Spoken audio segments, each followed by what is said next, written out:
اس تمہید کے بعد اللہ تعالیٰ کے نام پر ہم قرآن کریم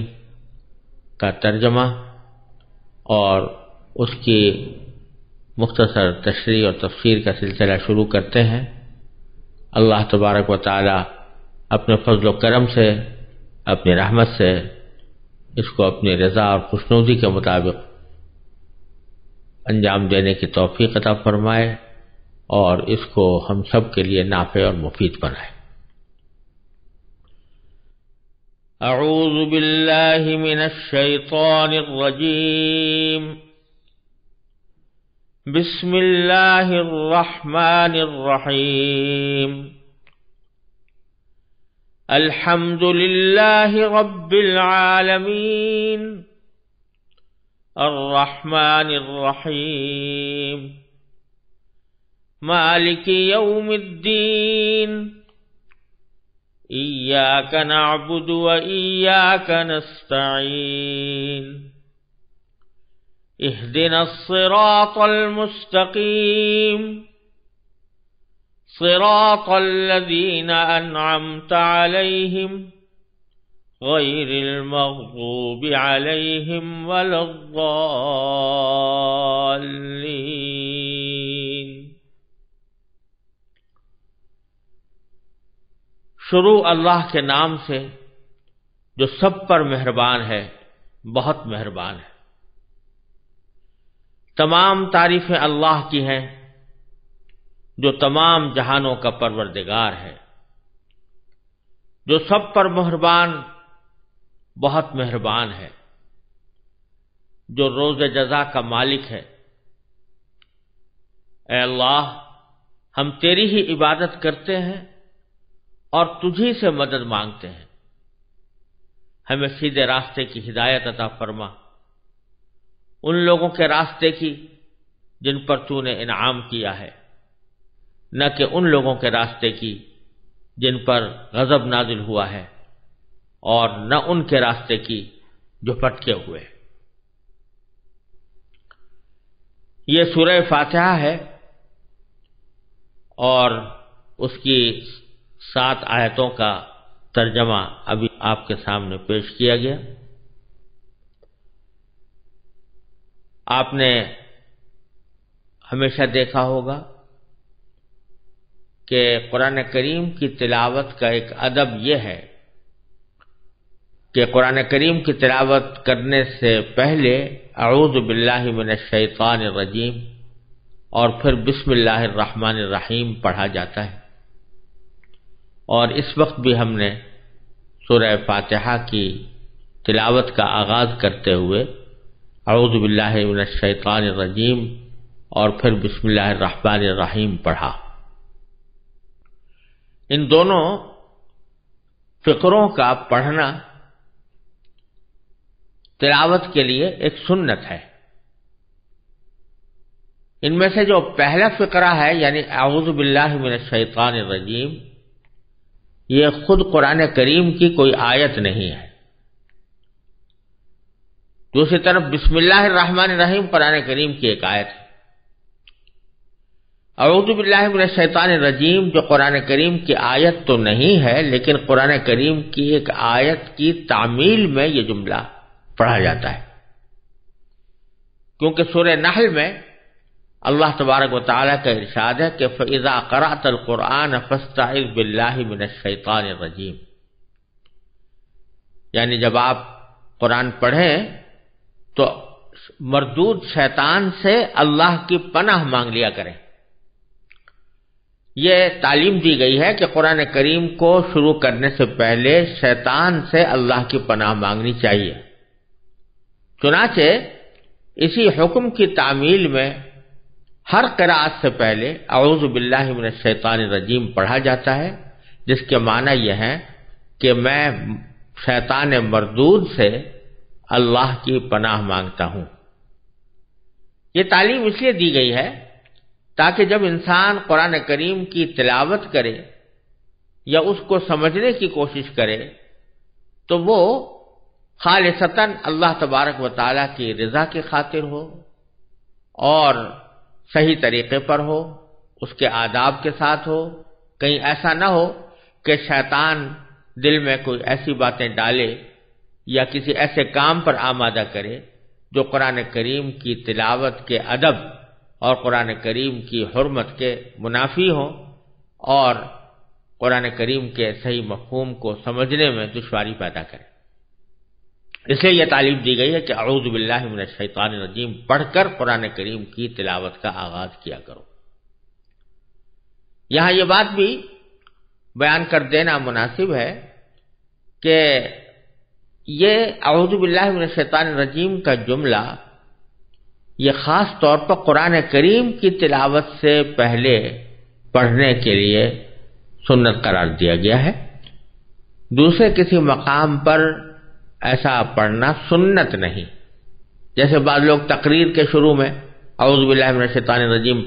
پڑھ کر تقریر شروع کرتے ہیں، تو یہ سنت نہیں، اگرچہ جائز ہے،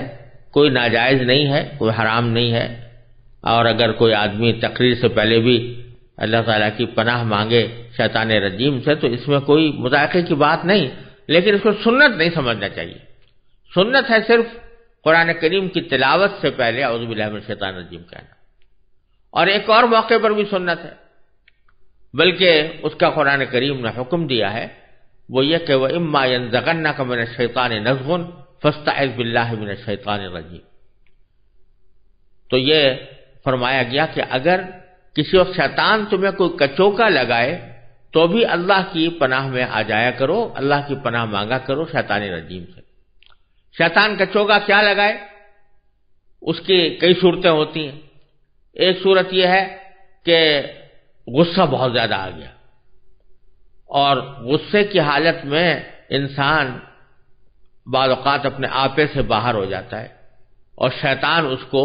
کسی ایسے کام پر آمادہ کر دیتا ہے جو بعد میں پشیمانی کا، شرمندگی کا موجب ہوتا ہے، مناسب نہیں ہوتا۔ تو اللہ تعالیٰ نے فرمایا کہ جب تمہیں شیطان کوئی کچوکا لگائے، غصہ بہت زیادہ آ رہا ہے، تو اس کا ایک حل یہ ہے کہ تم اللہ کی پناہ میں آ جاؤ، یہ کہو کہ اعوذ باللہ من الشیطان الرجیم، میں شیطان الرجیم سے اللہ کی پناہ مانگتا ہوں، کہیں ایسا نہ ہو کہ شیطان مجھے اس غصے کی حالت میں کسی ایسے کام پر آمادہ کر دے جو ناجائز ہو، ناحق ہو، کسی کے ساتھ زیادتی پر مشتمل ہو، یا میری زبان سے کوئی ایسے کلمات نکل جائیں جو نامناسب ہیں۔ یہ اس سے پناہ مانگنے کے لیے یا اعوذ باللہ من الشیطان الرجیم پڑھنے کا حکم دیا گیا۔ اسی طرح اگر کبھی کسی گناہ کا خیال آئے، دل چاہ رہا ہے کہ میں فلاں گناہ کا ارتکاب کر لوں، اعوذ باللہ العلی العظیم، تو اس موقع پر بھی یہ شیطان کا کچوکا ہے جو وہ لگا رہا ہے گناہ کی طرف بلانے کے لیے، تو اس موقع پر بھی یہ اعوذ باللہ من الشیطان الرجیم پڑھ لینا قرآن کریم کی اس آیت کی تعمیل میں بہتر ہے۔ تو یہ دو مواقع ہیں جہاں پر کہ اعوذ باللہ من الشیطان الرجیم پڑھنے کا یا حکم دیا گیا ہے، یا اس کو سنت قرار دیا گیا ہے، یا کم از کم اس کی ترغیب دی گئی ہے، ایک تلاوت شروع کرتے وقت، اور دوسرے اس وقت جب کہ شیطان نے کوئی دل میں ایسی بات ڈالی ہو جو کسی نامناسب کام کی طرف انسان کو لے جا سکتی ہو۔ باقی اور حالات میں مسنون نہیں ہے، لیکن ظاہر ہے کہ کوئی جملہ ایسا ہے کہ جس میں اللہ کی پناہ مانگی جا رہی ہے تو کوئی ناجائز بات نہیں ہے، کوئی بری بات نہیں ہے، یہ جس وقت بھی انسان اللہ کی پناہ میں آ جائے بہتر ہے۔ یہ تو تفصیل تھی اعوذ باللہ من الشیطان الرجیم۔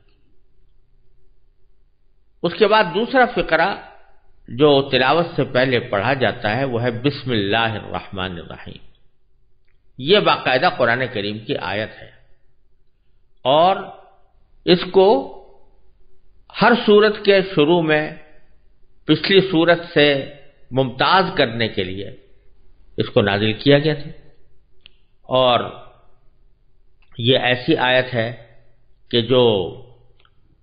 قرآن کریم کی ہر سورت کے شروع میں آپ کو لکھی نظر آئے گی، سوائے سورہ توبہ کے۔ سورہ توبہ میں نہیں لکھی ہوئی ہے، جس کی وضاحت انشاءاللہ اللہ تعالیٰ نے زندگی عطا فرمائی تو سورہ توبہ کی شروع میں کی جائے گی، لیکن اور ساری سورتوں میں بسم اللہ الرحمن الرحیم لکھی ہوئی ہے، اور مسنون بھی یہ ہے کہ جب آدمی تلاوت کر رہا ہو، ایک سورت ختم ہو تو دوسرے سورت کو شروع کرنے سے پہلے بسم اللہ الرحمن الرحیم پڑھے۔ پہلے تو اس بسم اللہ الرحمن الرحیم کے بارے میں اس کا ترجمہ اور اس کا مطلب سمجھنے کی ضرورت ہے، اور پھر اس کے بعد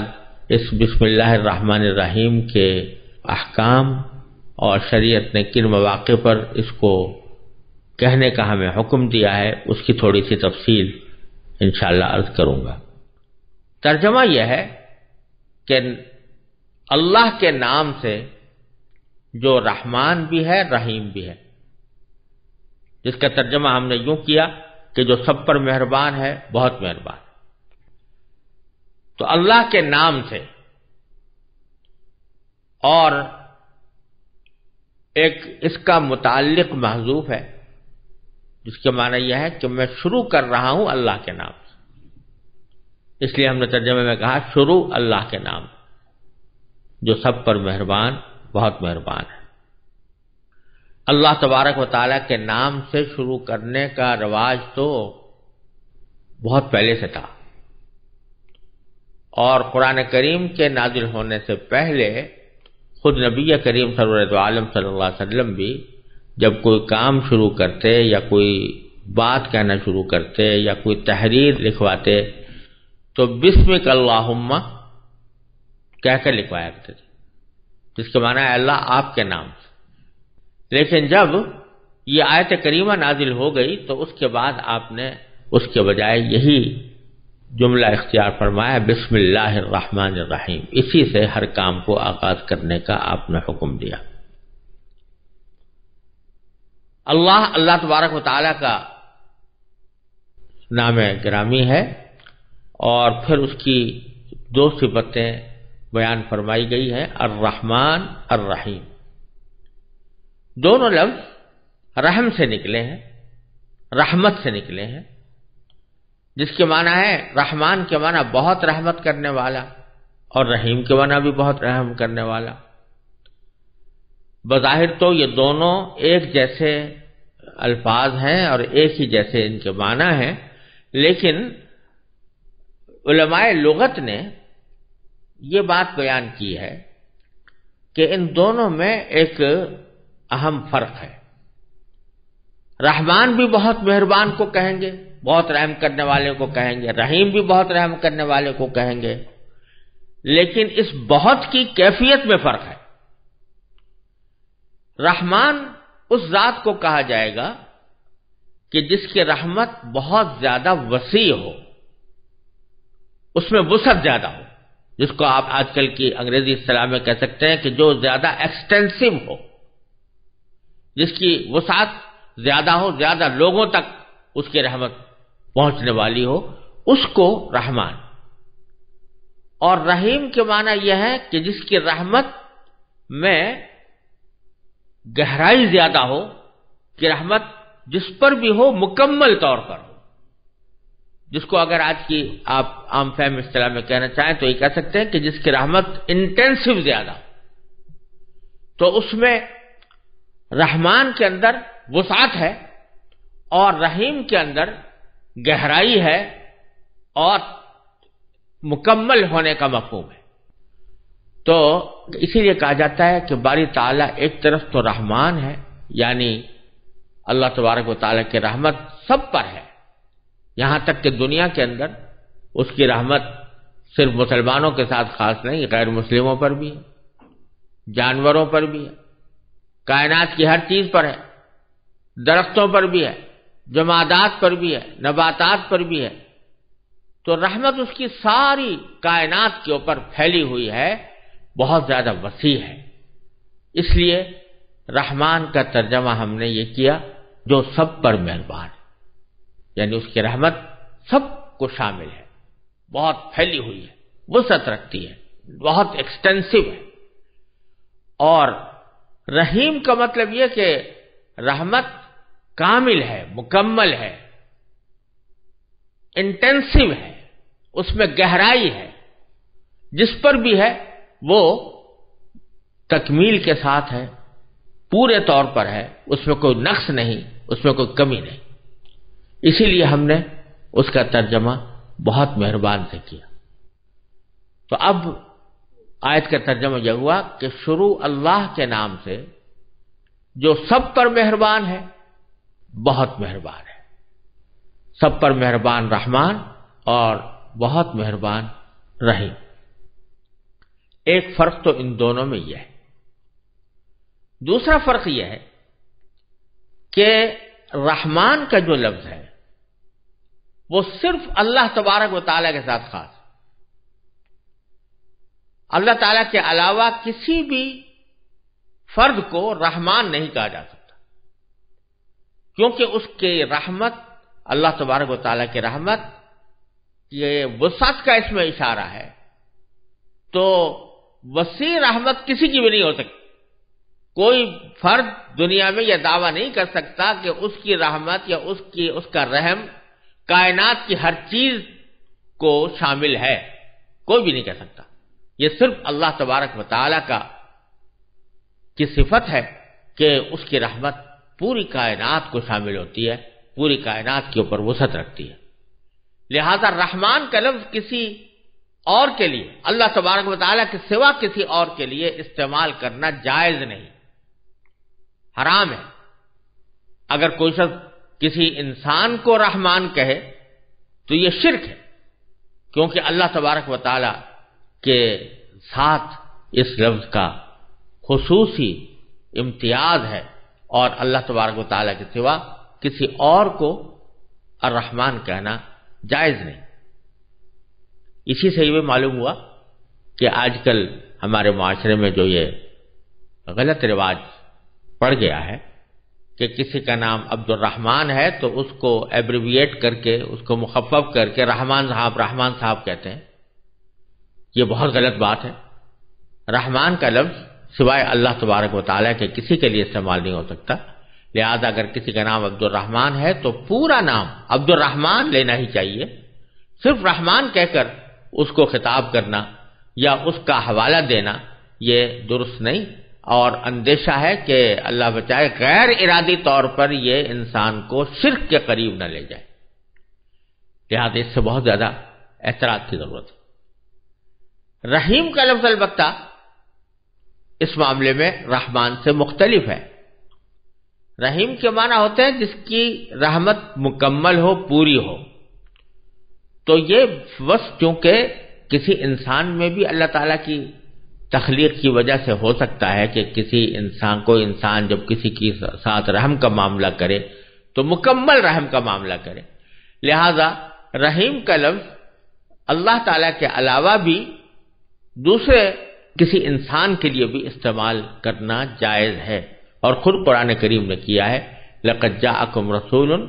مِّنْ أَنفُسِكُمْ عَزِيزٌ عَلَيْهِ مَا عَنِتُّمْ حَرِيصٌ عَلَيْكَ بِالْمُؤْمِنِينَ رَءُوفٌ رَحِيمٌ۔ یہاں حضور اقدس نبی کریم سرور دو عالم صلی اللہ علیہ وسلم کو رحیم فرمایا گیا، تو جس سے معلوم ہوا کہ آپ رحم کرنے والے ہیں، آپ کی رحمت جس پر بھی ہے پوری ہے، تو یہ لفظ خود رسول کریم صلی اللہ علیہ وسلم کے لیے استعمال کرنے کا جواز اس آیت نے پیدا کیا۔ تو وہاں پر ہم یہاں یہ بات معلوم ہو رہی ہے کہ کسی انسان کے لیے بھی رحیم کا لفظ استعمال ہو سکتا ہے، اگرچہ اس کا صحیح مصداق، حقیقی مصداق تو اللہ تعالیٰ ہی ہے، لیکن اپنے وسیع معنی میں اس کو غیر اللہ کے لیے استعمال کرنے کی بھی اجازت ہے۔ یہ ایک دوسرا فرق ہے جو رحمان اور رحیم میں پایا جاتا ہے۔ یہ تو بسم اللہ الرحمن الرحیم کا ترجمہ تھا۔ اس بسم اللہ الرحمن الرحیم کے کچھ اہم احکام بھی ہیں اور ان کے پیچھے ایک بہت بڑا فلسفہ بھی۔ نبی کریم سرور دو عالم صلی اللہ علیہ وسلم نے ایک حدیث میں ارشاد فرمایا ہے کہ کل امر ذی بال لا یبدأ فیہ بسم اللہ فہو اقطع، یا بعض روایت میں فہو ابتر، جس کے معنی یہ ہے کہ ہر وہ اہم کام جو اللہ کے نام سے شروع نہ کیا جائے وہ ادھورا ہے یا ناتمام ہے۔ چنانچہ رسول کریم سرور دو عالم صلی اللہ علیہ وسلم نے ہر اہم کام کو بسم اللہ الرحمن الرحیم سے شروع کرنے کی تاکید فرمائی، یہاں تک کہ کھانا کھاتے وقت، پانی پیتے وقت، سواری پر سوار ہوتے وقت، کوئی خط یا تحریر لکھتے وقت، غرض ہر قابل ذکر مشغلے کے شروع میں آپ بسم اللہ الرحمن الرحیم پڑھا کرتے تھے۔ بظاہر تو یہ ایک مختصر سا عمل ہے جسے بعض اوقات ایک رسمی سی کارروائی سمجھ کر لوگ نظر انداز کر دیتے ہیں، لیکن حقیقت میں یہ کوئی رسم نہیں، بلکہ اس سے ایک بہت بنیادی فکر کی آبیاری مقصود ہے۔ یہ ایک ایسی اہم حقیقت کا اعتراف ہے جس کو پیش نظر رکھنے سے زندگی کے تمام مسائل کے بارے میں انسان کا پورا نقطہ نظر اور معاملات طے کرنے کے لیے اس کی پوری اپروچ ہی بدل جاتی ہے، کیونکہ یہ اس بات کا اعلان ہے کہ اس کائنات کا کوئی ذرہ اللہ تعالیٰ کے حکم اور اس کی مشیت کے بغیر حرکت نہیں کر سکتا۔ انسان کو اپنی عملی زندگی میں اسباب کے اختیار کرنے کا حکم ضرور دیا گیا ہے،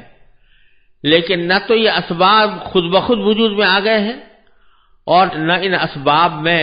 بذات خود کوئی کارنامہ انجام دینے کی طاقت موجود ہے۔ حقیقت میں ان اسباب کو پیدا کرنے والا اور ان میں تاثیر پیدا کر کے ان کے نتیجے میں واقعات کو وجود میں لانے والا کوئی اور ہے۔ ذرا سا غور کیجئے کہ جب ہم پانی پینا چاہتے ہیں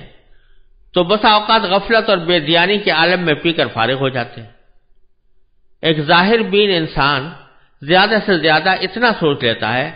کہ اسے پانی کہاں سے حاصل ہوا، کس کنویں سے یا دریا سے یا جھیل سے، اور انسان کی پیاس بجھانے کے لیے اللہ تعالیٰ کی قدرت کاملہ نے کائنات کی کتنی قوتیں اس کی خدمت میں لگا رکھی ہیں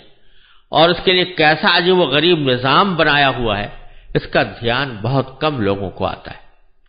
اللہ تعالیٰ نے پانی کا عظیم الشان ذخیرہ سمندروں کی شکل میں محفوظ فرمایا اور اسے سڑنے سے بچانے کے لیے اول تو اسے نمکین بنا دیا ہے اور دوسری طرف اسے ہر دم اس طرح رواں دواں رکھا ہے کہ اس کی موجیں حرکت اور بےتابی کی علامت بن گئی، اور باوجود کہ اس میں روزانہ ہزارہ جانور مرتے ہیں لیکن یہ پانی کبھی سڑتا نہیں۔ لیکن انسان کے لیے پانی کے اس عظیم الشان ذخیرے سے براہ راست فائدہ اٹھانا ممکن نہیں تھا، اس لیے کہ اول تو اس میں پانی کی کڑواہٹ ہی ایسی تھی کہ اسے انسان پی نہیں سکتا تھا، دوسرے اس پانی کا حصول صرف آس پاس بسنے والوں کے لیے ہی ممکن تھا، دور رہنے والے اس سے فائدہ نہیں اٹھا سکتے۔ اس کے لیے اللہ تبارک و تعالی نے ایک طرف سمندر سے مانسون اٹھا کر اس میں ایک ایسا خودکار پلانٹ نصب کر دیا جس کے ذریعے سمندر کے کڑوے پانی کو میٹھا کرنے کا حیرت انگیز نظام کسی انسانی محنت یا مالی خرچ کے بغیر مسلسل جاری ہے۔ دوسری طرف اس مانسون کو بادلوں کی شکل دے کر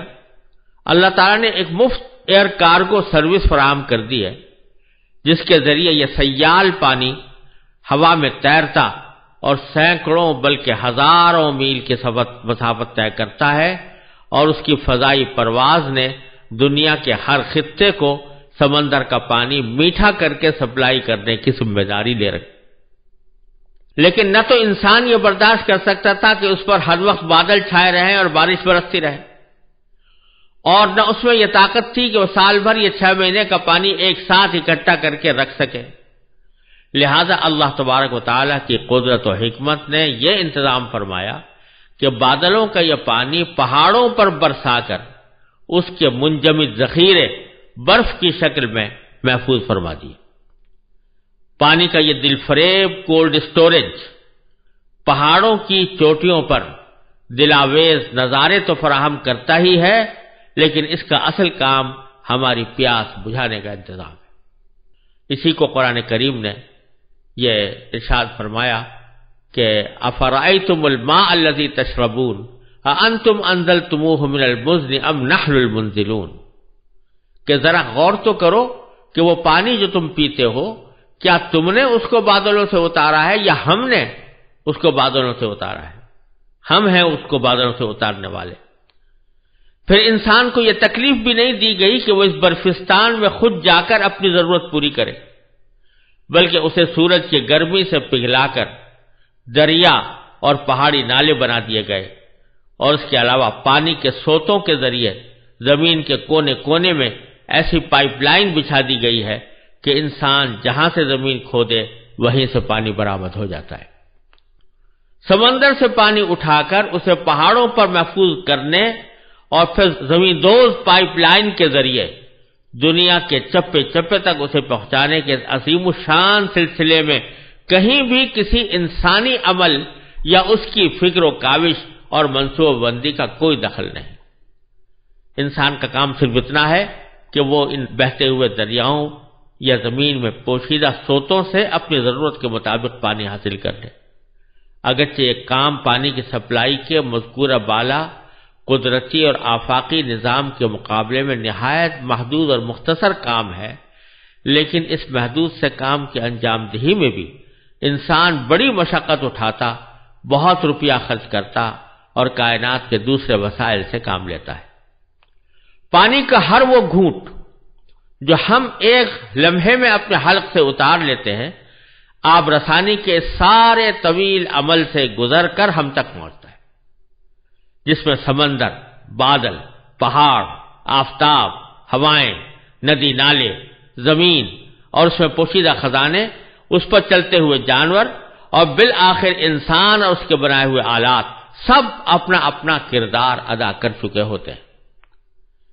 جب حضرت صلی اللہ علیہ وسلم نے یہ تعلیم دی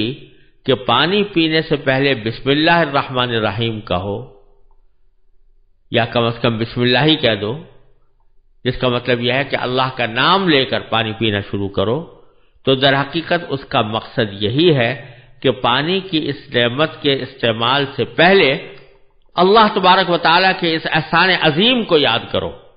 جس سے تمہارے ہونٹوں تک پانی کے یہ گھونٹ پہنچانے کے لیے کائنات کی کتنی قوتوں کو تمہاری خدمت میں لگا دیا۔ اس پانی کے حصول کے لیے تم نے چند ظاہری اسباب ضرور اپنے عمل اور اپنی محنت سے اختیار کیے، لیکن ان ظاہری اسباب کی رسائی ایک خاص حد سے آگے نہیں تھی۔ اس حد کے پیچھے اللہ تعالیٰ کی ربوبیت کا وہ محیر العقول نظام کام کر رہا ہے، جو انسان کے عمل ہی نہیں، اس کی سوچ اور تصور کی پرواز سے بھی بالاتر ہے۔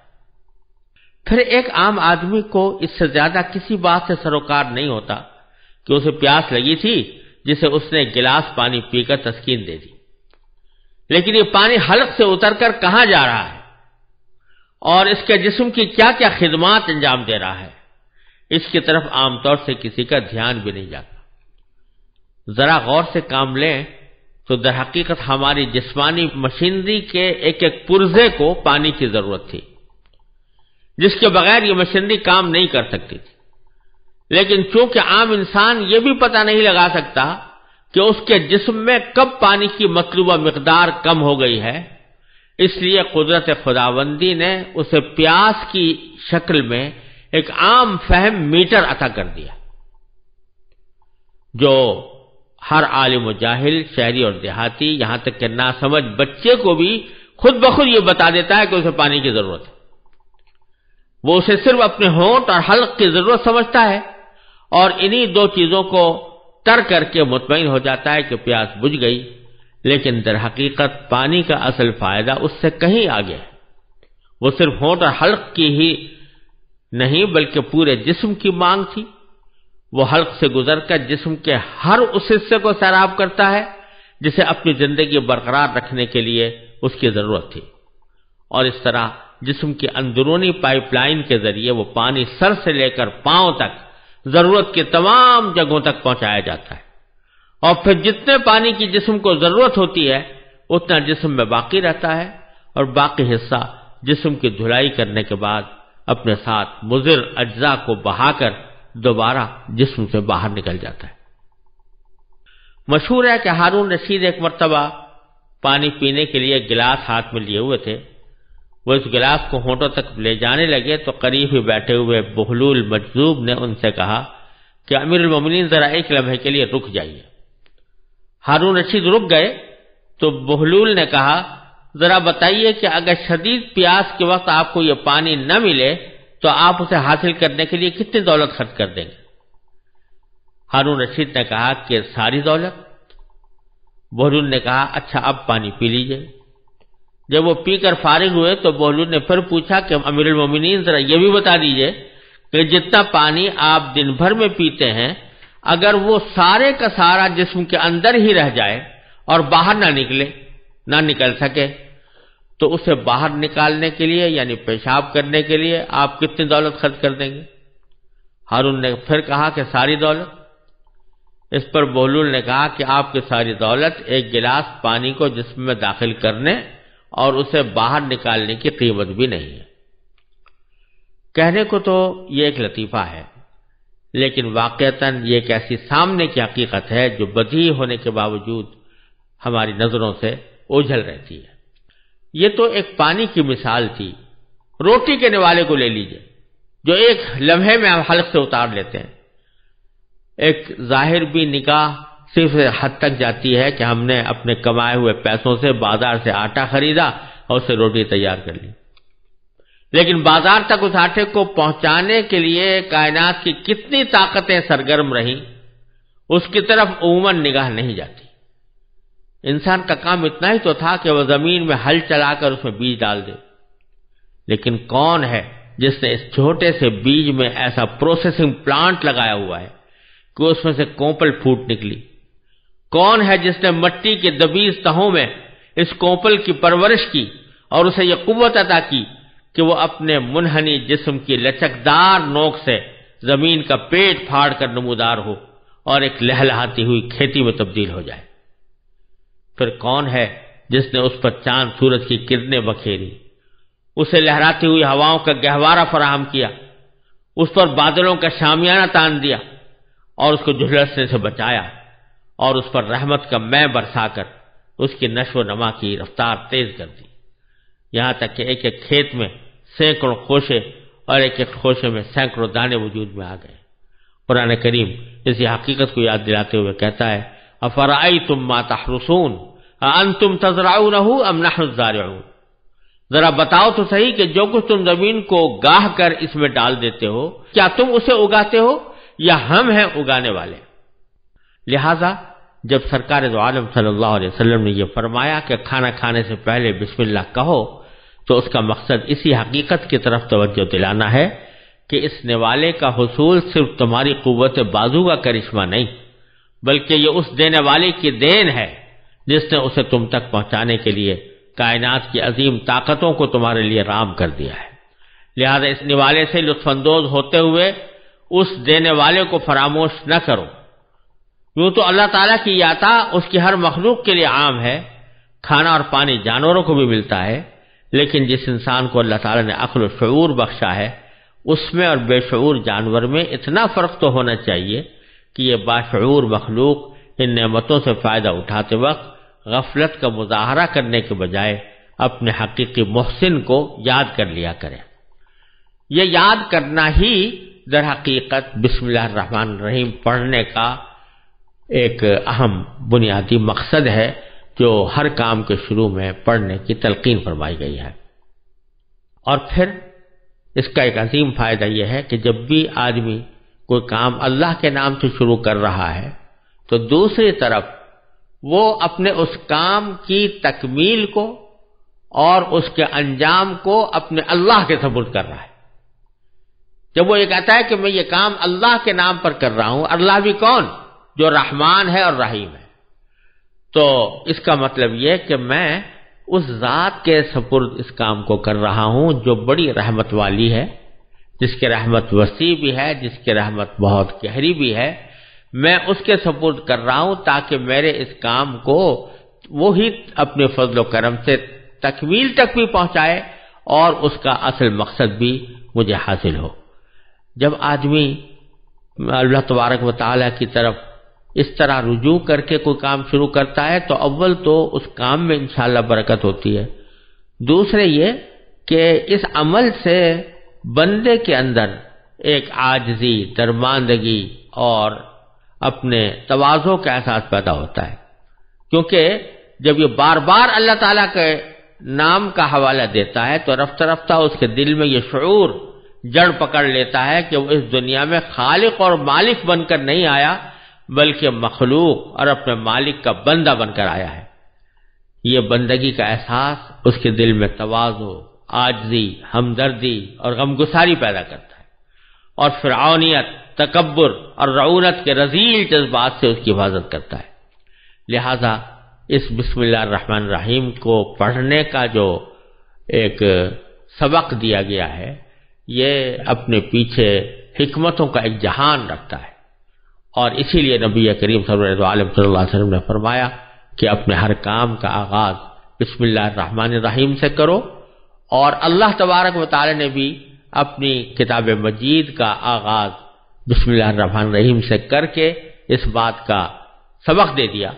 کہ جب ہم بسم اللہ الرحمن الرحیم کہہ کر آغاز کر رہے ہیں جبکہ ہم ہر قسم کی حاجت سے بے نیاز ہیں، تو یہ تمہیں تعلیم دی جا رہی ہے کہ تم اپنے کاموں کو اللہ کے نام سے شروع کیا کرو۔